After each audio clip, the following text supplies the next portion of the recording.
Our happy chemicals are not designed to be on all the time, and they're only on when we take action to meet our needs, and you only get a little bit, and that's why you have to keep taking action to meet your needs in order to feel good. And why doesn't anybody tell this to young people? So we've inherited this chemical that tells us when something is wrong, but we have to learn when something is wrong.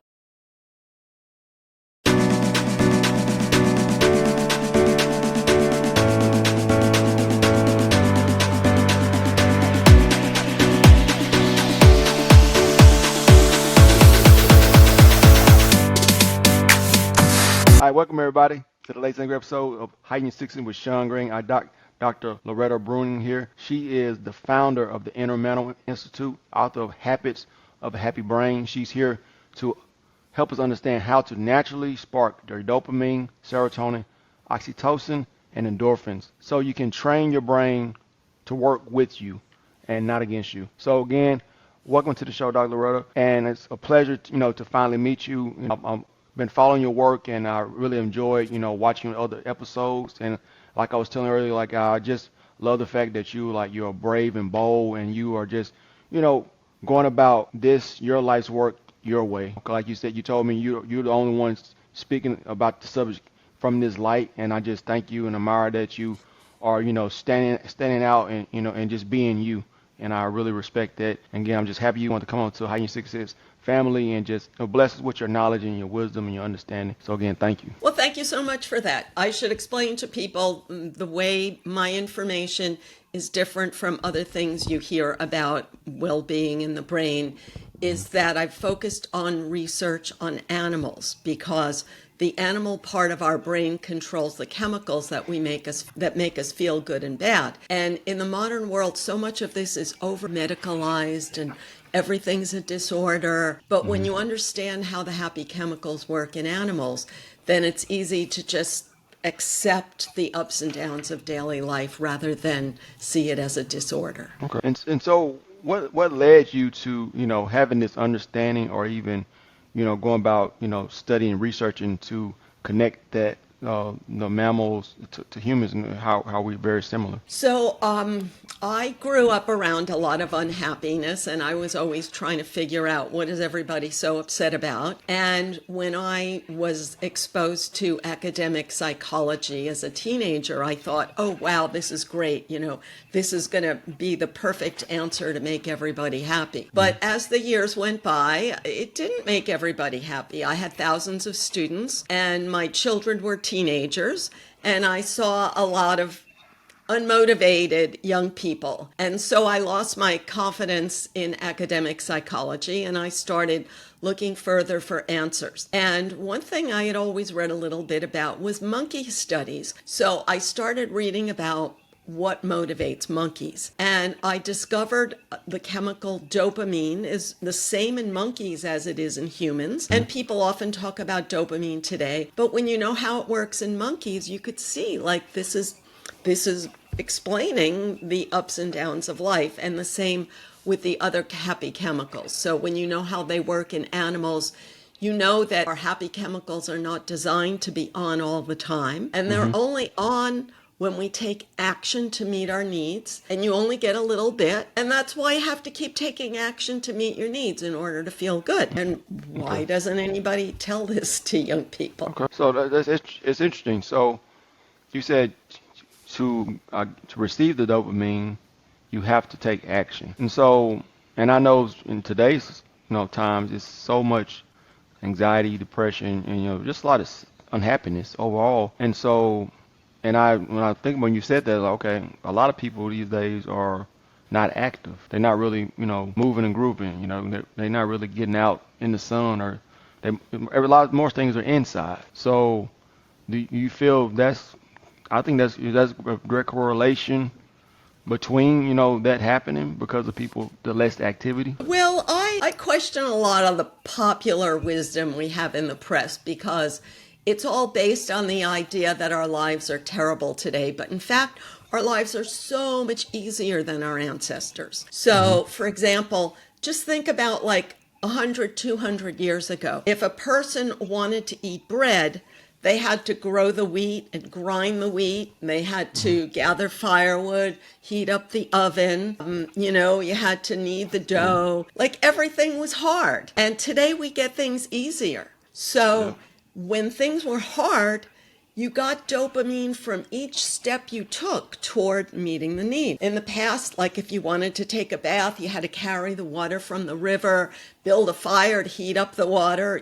Everything was like by the time you got into that hot bath, you were so happy because you had to work hard toward it. You know what I mean? Yeah. So that was nature's way of giving you dopamine. So today, the other thing is, our dopamine pathways are wired when we're young. So if you grow up like in your parents' basement and your parents buy you a pizza or they give you their credit card to order a pizza, you're not wiring yourself to do the hard work that it takes to make the pizza, to earn the money to buy the pizza.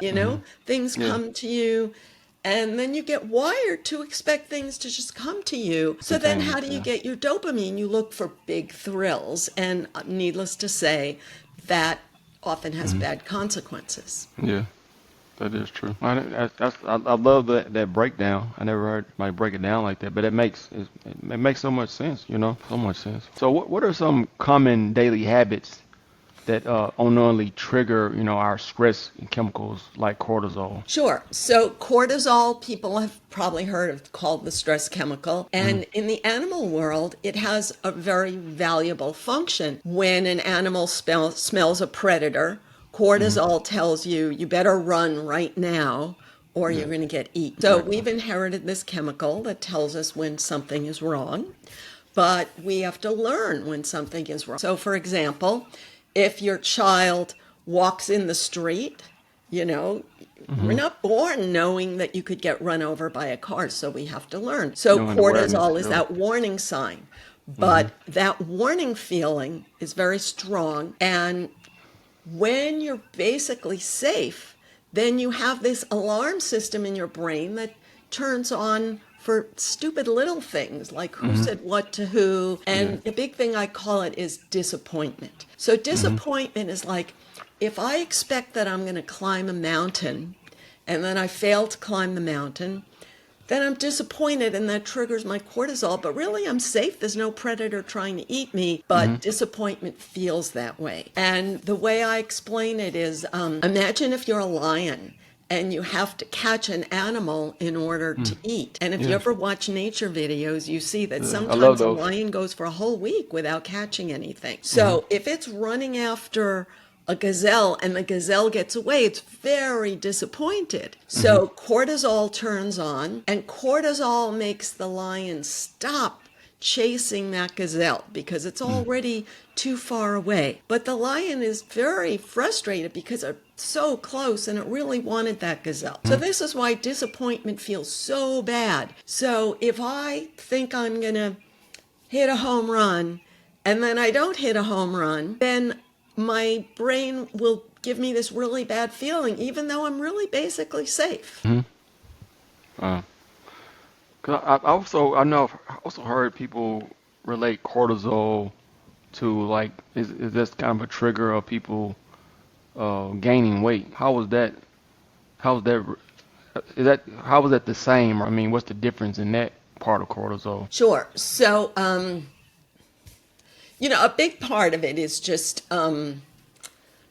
if you are fearful and don't move around a lot, then you're not going to burn as much energy. That's one part of it. But another part of it is when an animal is running from a predator, the body is designed to put all of your energy into the running and doesn't put your energy into anything else. It says, you could do all that later. Right now, put all your energy into running. So that's why, like, your other systems don't get a good enough workout. Also, because if you're using that cortisol to actually run, then you're burning the energy. But if you're always stressing out in your mind, but you're not actually running, then you're not even using up the energy. And an interesting example of that is like if you're playing a video game and you have this illusion of like run, run, run, run, Yeah. but you're really not using up any energy. Okay. I get it. I get it now. Okay. It makes sense. So how can someone consciously shift those habits to boost, happy chemicals instead? Sure. Well, it's I'll have to give a short answer because I've written 10 books about this. So try to make a short answer. So first, our happy chemicals are not designed to be on all the time. So we don't need to think other people are getting them all the time. So our brain is designed to reward us with a good feeling when we meet a need. So if you imagine a monkey wakes up in the morning and it's hungry and nobody's going to feed it, so it has to look around for food. When it finds food, dopamine turns on. And the monkey says, oh, there's something that's going to meet my need, and it goes for it. So is that go for it feeling is what we like, and you only get the go for it feeling if you see something that's going to meet a need, in your opinion, and that you think you could get it. Because if the monkey sees that like the fruit is so high in the tree that it can't get it, then the dopamine's not going to be released because it would be stupid for the monkey to waste its energy on something it can't get. So we're always making decisions. Where should I invest my energy? I want to invest in something that will meet my needs and that I think I can get it. So how does the brain reward system relate to procrastination and motivation? And what role does dopamine play in breaking that cycle? Sure. A lot of people talk about either high dopamine or low dopamine. And so there's no such thing as like a dopamine level. So you get a burst of dopamine when you take action and then it stops. It's meant to stop. And then you get another burst of dopamine when you take another action. But like I said, it's only an action when, when you anticipate meeting a need. So that could be very wide range of things. So like I said, if you were going to bake a loaf of bread, every step toward baking that loaf of bread, you get more dopamine. But if you think, oh, it's so hard to bake a loaf of bread, I'm not going to bother. I'm just going to, eat cereal out of the box, let's say. Then you don't get dopamine. So it's any goal that you set for yourself, and then you have positive expectations about that. So people can say, well, either I don't have a goal or I don't have positive expectations. So that's challenging. But the other challenging part is once you reach the goal, the dopamine stops. So if you want to go to medical school and you finally become a doctor, the dopamine stops, and then you have to set yourself a new goal. A famous example of this is a person wants to get married, and they look around for the right person, and they build a relationship, and they plan a wedding. And then once the wedding's over, their dopamine stops. So for everyone, this is a challenge, but it's also the opportunity of life. So we can set small goals and take small steps toward them, and we get a little bit of dopamine with each step. We could set big goals, but we're not going to make progress on big goals all the time. So we have to take small steps toward big goals and also have a mixture of small goals and big goals. So I think that's why the people, they always say, win the day, it's the small, steps, every day doing, 5 or 6 tasks, or maybe 5 to 10, wherever the number may be for you.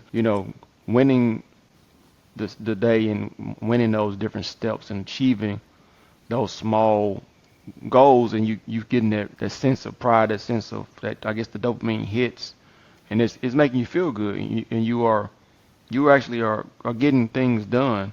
Even though it might be the biggest thing ever, but you are achieving something, and something that beneficial to you in your situation. So we have to give ourselves a lot of short run rewards in order to keep ourselves motivated. But if you give yourself a reward like, eating a whole pizza, or even worse, then you're going to end up unhealthy. So the challenge is to have healthy rewards. So I would say 3 goals is plenty. It's like I'm going to take 3 action steps, and then I'm going to take a break. And then, my favorite reward is watching comedy for 10 minutes. So Okay. let's say I get an email in the morning with something funny in it, or like, let's say I get a nice letter from Sean Green or something. So I'm not going to read it now, but I'm going to put it aside, and then I'm going to do my 3 hard things Yeah. and then do something fun,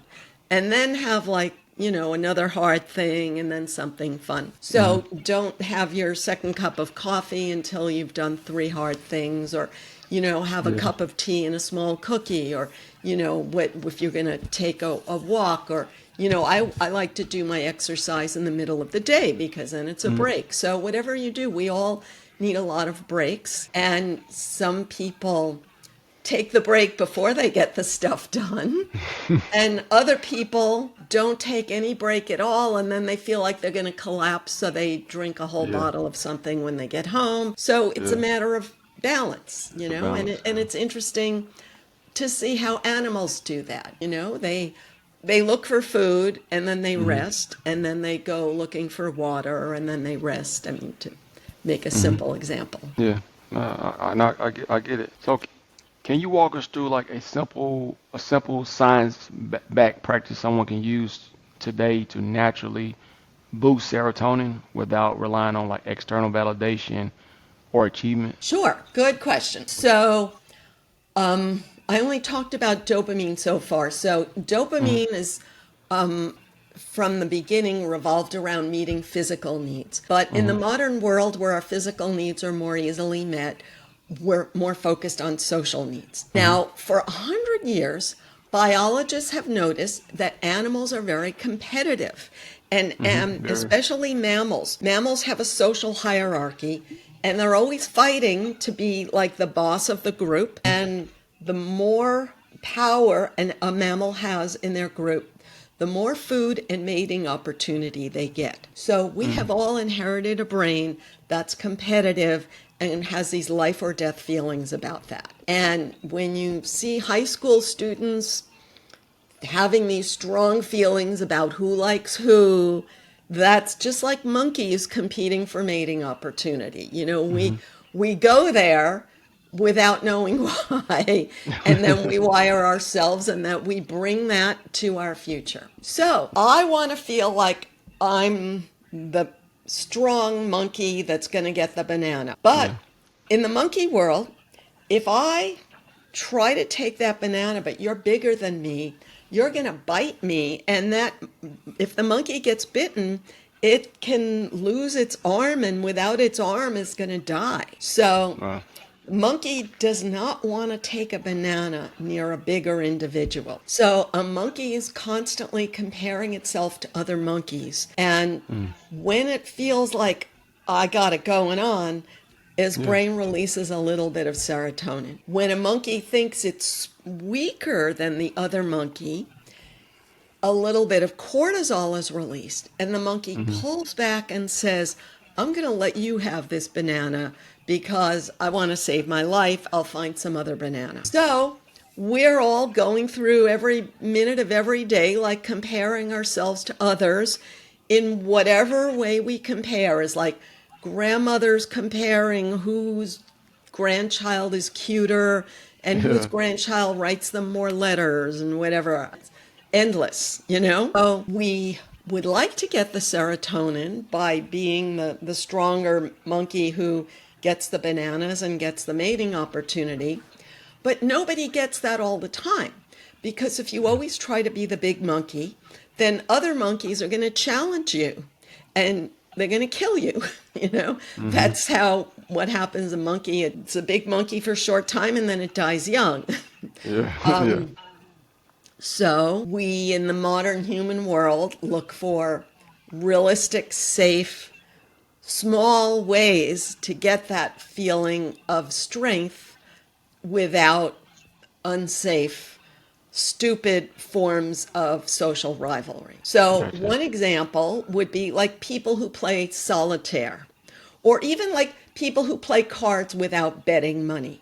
Like you get Mm-hmm. this good feeling of winning. You don't get any real rewards. Like even Yeah. video games, you don't get any real rewards, but it triggers that feeling of winning. So it would be nicer to do it in another way. Like, I bake a loaf of bread and I enter a baking contest and my bread is better than your bread or something like that, you know? So everyone looks for what are some ways that I can feel good about my skills. So why is repetition so critical in rewiring the brain? And what are some creative ways people can make positive habits stick without feeling forced or, fake? Sure. So, repetition is what connects neurons. And when you're young, it only takes a little bit of repetition. But once you're past puberty and your myelin is less, then it takes a lot of repetition. And the simple example is if you're ever around a little child,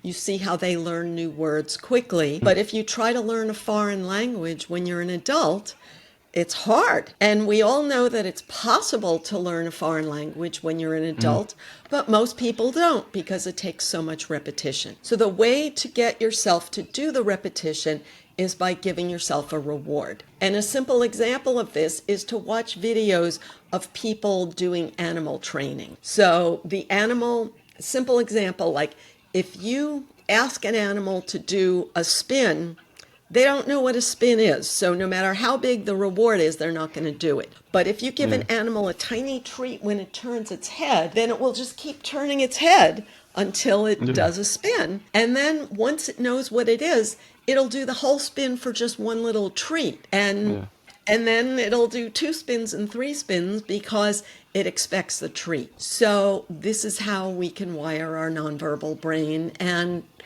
again, is a matter of using treats strategically so that you don't end up giving yourself too many treats or unhealthy treats or giving yourself the treat before you do the repetition. And so with the repetition, say you're trying to, it's a fitness goal or weight loss goal. How long does it take you? Because I've heard different things. Some people say it's 28 days. Some people say 30 days. I've heard 90 days. I've heard these different times. So is that actual a thing, or that's just some people marketing? I wrote 45 days in my book because a yoga teacher told me that. But then when I looked for the research, I couldn't find it. So now I think it's just marketing. But a simple way to think about it is if you have, for example, a weight loss goal, that's like really a huge thing. And break it down to a few different behaviors. So one goal would be what I'm going to eat the first thing in the morning. Another one would be how I'm going to move my body in the middle of the day. So have a lot of smaller goals rather than expecting yourself to be completely different, because that's not how the brain works, because these old neural pathways are so big that we flow into them without conscious intent. So the way it works is the electricity in the brain flows like water. And if you watch when it rains, the water flows into the biggest channels. And it flows so easily that it's hard to get the water to flow into a small channel. So the idea is it takes a lot of repetition to build up the small channels so they can compete with the big channels. And until then, you have to reward yourself. Like if I give myself a cookie every time I do the new behavior, then the positivity of the cookie gets associated with the new behavior. Now, if I eat a whole package of cookies, then that's not good for me, but what I always say is I bake my own cookies and I make them with healthy ingredients, and I make small ones and I put them in the freezer. And I take out one a day, and then I give myself that as a reward when I do my difficult challenge, or whatever is that difficult challenge that a person has set out for themselves, and only focus on trying to build one new neural pathway at a time. And for example, I don't even suggest like starting out with diet and exercise, because like we've been lectured to death about that. So, start with something that's meaningful to you. And I always say, like, don't use yoga as a reward unless you like yoga. You have to use as a reward something you actually like. So, for example, if a person, my husband likes science fiction. I hate science fiction. So, but I like some other kind of thing. And once I was doing something difficult, and I would watch 20 minutes of a movie, and then I would do the difficult thing, and I was really motivated because I wanted to get back and watch another 20 minutes of the movie. So I know we talked a little bit about oxytocin a minute ago, and you said that oxytocin isn't about warm feelings. How can understanding the real function of oxytocin help us navigate relationships more wisely? Good. Okay, yeah, this is a big challenge. So when you first start a relationship, you get a lot of dopamine, a lot of oxytocin, and then you get a lot of serotonin if you have a relationship with someone who has status in your own mindset. Okay, like look who I'm with, Yeah. So that feels great in the beginning. But then after a while, your brain takes them for granted. And a simple way to think about this is if I go to a flower store and the minute I walk into the flower store, it smells so good. I'm like so excited, like, wow, it smells so good in here. Or I go into a coffee shop and it smells so good in here. But 5 minutes later, I don't even notice the smell of the flowers or the coffee. So that's what a relationship is like when it's new, it's so exciting. And then your Yeah. brain takes it for granted and it doesn't excite you anymore. And then you blame them. So you really need to understand that Yeah. that this newness cannot last forever. So that's the dopamine part of it. Now, the oxytocin part of it is like the protection. Like this person protects you from something in some way. And it could be physical protection, but it could also be psychological protection. Like a famous example would be if you make a mistake and then you're dating someone who says, "Oh, it's not your fault." You like that because that, that feels like protection, You really like that.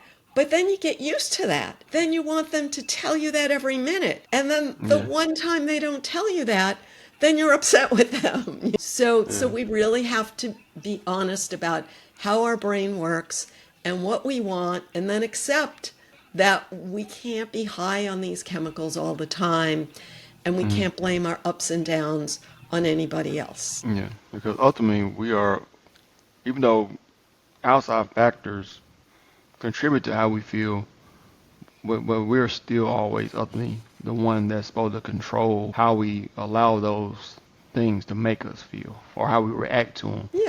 Yeah, and how can we navigate how we navigate it? Like a simple example would be if you're with someone who's cruel to you, then you have to navigate to not spend so much time around someone who's cruel to you. But it's possible that this person is actually nice to you 95% of the time, and you're just focusing on the 5% of the time that they don't agree with you because you grew up maybe with some experience and you're dwelling on that. That's true. Like you said, you're always gonna revert back to some of those dominant original pathways, right? Because the water flows into the biggest channel and the electricity in your brain flows into the biggest channel. And the biggest channel is built when you're young because that's when the brain has the channel building material. Yeah, because it's like, it's the currency is going to flow to, it makes sense. I get it. So what are some,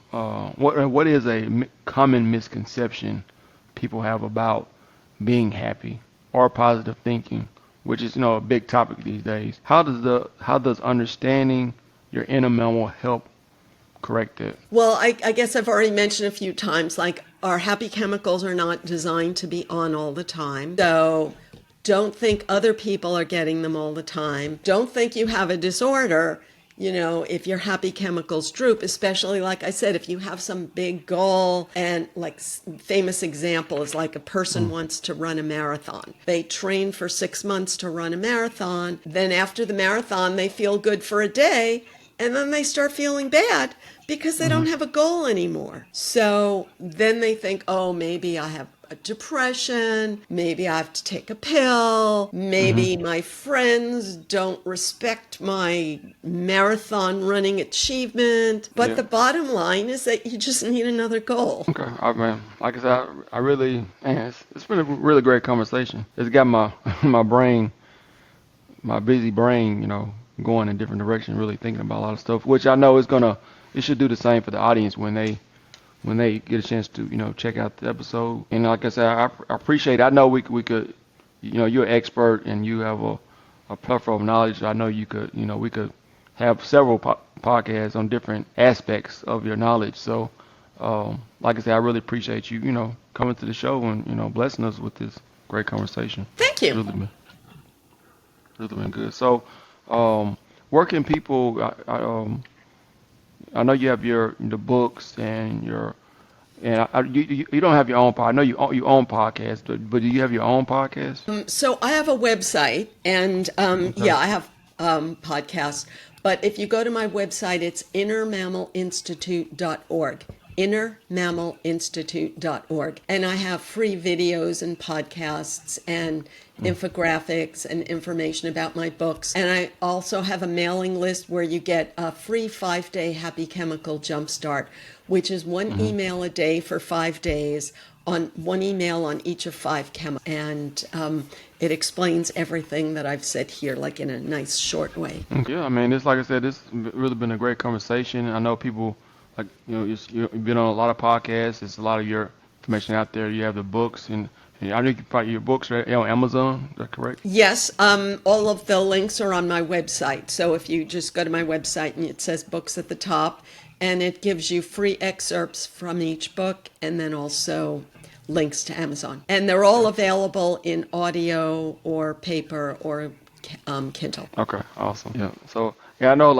I know for me myself, I love reading books, but I catch myself doing more audio because like I can be doing things and listening at the same time. And then a lot of times I'll when I have time, I'll actually get the physical book and then I'll go back and read it. But a lot of times I've been listening to it 2 or 3 times before I actually got the physical book. So that's all. I know I'm not very guilty of doing that. Yeah, but anything else you would like lead the audience before we go? It's not easy being a big-brained mammal. Okay, love that. All right, well, like I said, again, I'm just very honored that you come on the show, and hopefully we can do another podcast on a different subject sometime soon. And really appreciate you coming on to Heighten 6 Cents, and and blessing our family with your knowledge and your wisdom and understanding. So it's been great, and I really enjoyed it. And thank you for the great questions and getting an audience. All right, I appreciate it. Well, guys, family, we'll catch you guys on the next episode of Heighten 6 Cents, and we much love to you guys, and see you next time. Peace.